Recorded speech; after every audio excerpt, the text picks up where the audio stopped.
Assalamualaikum warahmatullahi wabarakatuh.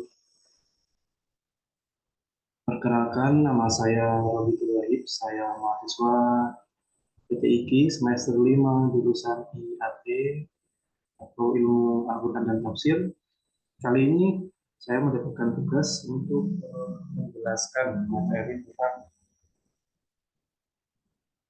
tafsir Maulidi Akidah, yaitu penjelasan tentang alam kubur.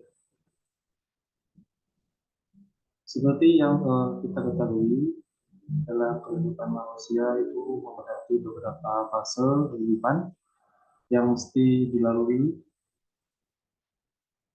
Yang pertama yaitu dari alam kandungan, yaitu saat dihamil, saat masih berada di dalam kandungan dari orang tua atau ibu.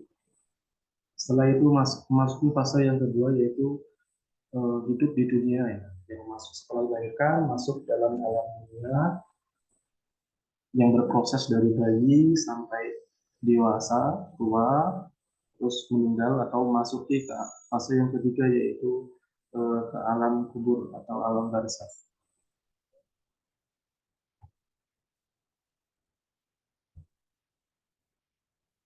Jadi setelah masuk ke dalam alam barzakh nanti semua manusia akan bertemu dengan dua malaikat yaitu Munkar dan Nakir. Akan tetapi ada beberapa orang-orang khusus ya seperti nabi-nabi atau aulia-aulia itu tidak sampai ditanya tentang pertanyaan alam kubur.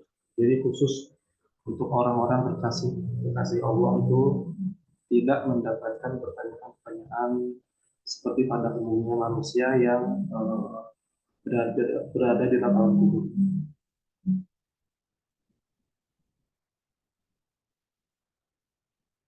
Nah, di sini juga dijelaskan dalam Al-Quran surat Al-Mu'minun ayat 100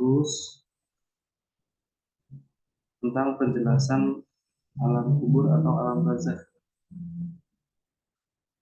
Kalau dibaca di surat Al-Mu'minun, A'udzubillahi minasyaitonir rajim. Bismillahirrahmanirrahim. Allah menjelaskan, "La'alli a'malu salihan fi ma taraktu kalla innaha kalimatun huwa qailuha wa min waraihim barzakhun ila yaumil yub'atsun."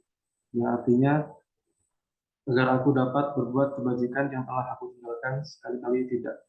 Sesungguhnya itu adalah dalih yang diucapkan saja dan dihadapkan pada di hadapan mereka ada barzakh sampai pada hari mereka dibangkitkan.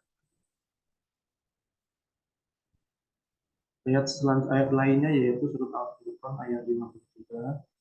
Bismillahirrahmanirrahim. Wa huwal ladzi marajal bahraini hadza 'adbun furatu wa hadza anhum ujad wa ja'ala bainahuma barzakhan wa hijran mahjura. Ya, artinya dan dialah yang membiarkan dua laut mengalir berdampingan, yang ini tawar dan yang segar dan yang lainnya asin lagi pahit, dan dia jadikan antara keduanya dinding dan batas yang tidak bisa ditembus. Di surat Ar-Rahman juga disebutkan ayat 20. Bismillahirrahmanirrahim. Bainahuma barzakhul la yabghi. Jadi ayat-ayat di atas itu menyebutkan tentang term kata barzakh. Jadi di surat Al-Mu'minun yaitu barzakhun, surat Al-Furqan yaitu barzakhon, dan surat Ar-Rahman yaitu barzakhun juga. Di Al-Quran terdapat tiga term untuk kata barzakh di tiga surat tersebut. Al-Mu'minun ayat 100, Al-Furqan ayat 53, dan Ar-Rahman ayat 20. Jadi secara bahasa pengertiannya atau secara etimologi yaitu alam barzakh yaitu alam pemisah antara dunia dan alam kubur, alam akhirat. Jadi orang yang sudah meninggal itu kan mengalami pemindahan alam, jasadnya ditinggal, rohnya diangkat, dipindahkan ke alam barzakh.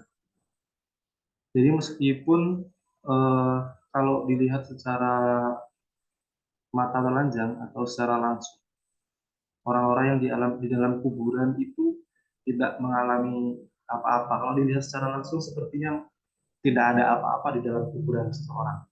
Tapi sebenarnya sejatinya orang yang sudah mati dimasukkan dalam kubur itu berada di dalam alam barzakh yang berbeda dengan alam dunia. Jadi mereka yang merasakan. Sedangkan kita tidak bisa melihat secara langsung apa yang mereka rasakan. Meskipun secara dohir badannya atau jasadnya berada dalam kuburannya. Dan itulah bedanya kuburan dengan alam kubur. Jadi kalau kuburan itu hanya tempat singgahnya saja yang bisa dilihat secara dohir oleh mata kita. Tapi alam kubur itu yang bisa merasakan hanya mereka yang sudah mati. Kita tidak mengetahui apa yang mereka rasakan.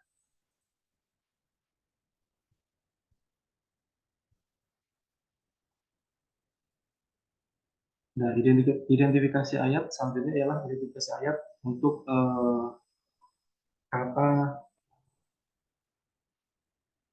kubur ya. Yang pertama yaitu akbaroh, yang kedua khabarahu, yang ketiga al-qabur, yang keempat al-maqabir. Itu berada di surat Al-Basa, surat Al-Taubah, surat Al-Hajj, dan surat Al-Takasur juga. Al-Mumtahana, Al-Infitar, Al-Adiyat juga ada. Ini sekilas, setelahnya sekilas penjelasan tentang biografi Imam Al-Qurtubi. Jadi Imam Al-Qurtubi adalah salah satu seorang mufasir yang sangat terkenal. Dia adalah ada namanya yaitu dia Imam Abu Abdullah bin Muhammad bin Abi Bakar bin Fat al-Ansori al-Khazrazi al-Andalusi. Jadi lahirnya di Spanyol, Andalusia. Tetapi pindah ke Mesir ya, sampai beliau wafat dan dimakamkan di Mesir. Karena tradisinya di Mesir juga banyak Islam-Islam Sunni, jadi makam-makam beliau itu sering diziarahi oleh orang-orang Islam. Selanjutnya adalah corak tafsir Al-Qurtubi. Jadi eh, tafsir ini banyak sekali menyinggung tentang ilmu fikih. Jadi ayat per ayatnya apabila ada yang mengandung mengandung hukum-hukum fikih maka akan dijelaskan pandangan-pandangan apa namanya pendapat-pendapat dari ahli-ahli fikih terdahulu. Contoh Imam Malik, Imam Syafi'i, Imam Hanafi dan Imam Ahmad. Dan juga dijelaskan tentang usul-usul fikihnya.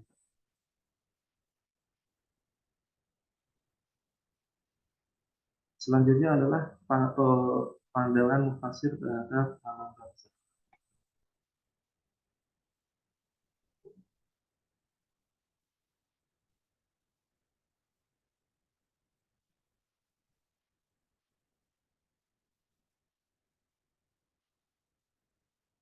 Yaitu yang pertama surat Al-Mu'minun ayat 100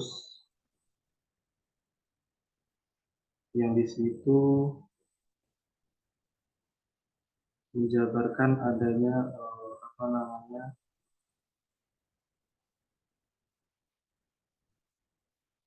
orang-orang terdahulu ya orang-orang terdahulu meminta untuk kembali di dunia minta pada Allah maksudnya untuk kembali di dunia supaya mereka mereka bisa melakukan amal solih bisa menyembah Allah dan melakukan amal solih dan Allah pun langsung membantahnya bahwa bahwasanya kalau misal orang-orang kafir terdahulu bisa jadi juga orang-orang kafir sekarang apabila yang sudah mati terus dibangkitkan kembali maka mereka juga akan lalai tidak akan serta merta terus langsung menjadi seorang yang soleh soleh taat beragama. Sedangkan ketika di dunia saja diberi peringatan, mereka tidak mau mengikuti apa namanya peringatan-peringatan yang disampaikan oleh Rasulullah. Itu inti dari apa namanya surat Al-Mu'minun ayat 100 dari 99 sampai 100 ya. Yaitu permintaan orang-orang kafir yang minta kepada Nabi Muhammad supaya mendoakan kepada Allah agar mereka dibangkitkan kembali.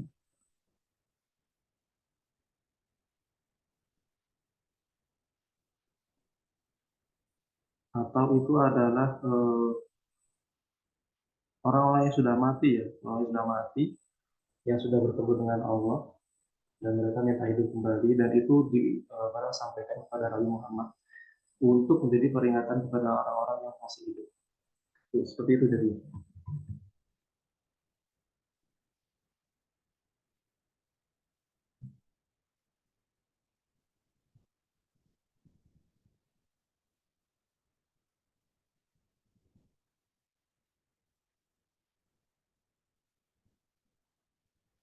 Mungkin ini adalah penjelasan singkat dari saya tentang alam barzakh. Jadi dari penjelasan singkat tadi dapat disimpulkan bahwasanya alam barzakh adalah alam pembatas dari dunia dan alam akhirat ya. Pembatas itulah yang dinamakan barzakh. Meskipun di ayat lain ada eh, pemaknaan barzakh, tapi ditujukan kepada apa namanya penciptaan Allah, yaitu berupa laut dan sungai. Dan itu juga dinamakan barzakh atau pemisah. Seperti yang di atas tadi, pembukaan tadi disebutkan dalam surat apa namanya Al-Furqan dan surat Ar-Rahman. Meskipun term barzakh itu digunakan untuk bukan secara langsung pembatas antara alam dunia dan alam akhirat, tapi sesuai dengan apa namanya kondisinya atau kalimat dalam Al-Quran, barzakh yaitu pembatas antara air laut dengan air sungai. Meskipun mereka bercampur, akan tetapi sebenarnya hakikatnya tidak bercampur, rasanya berbeda, warnanya berbeda.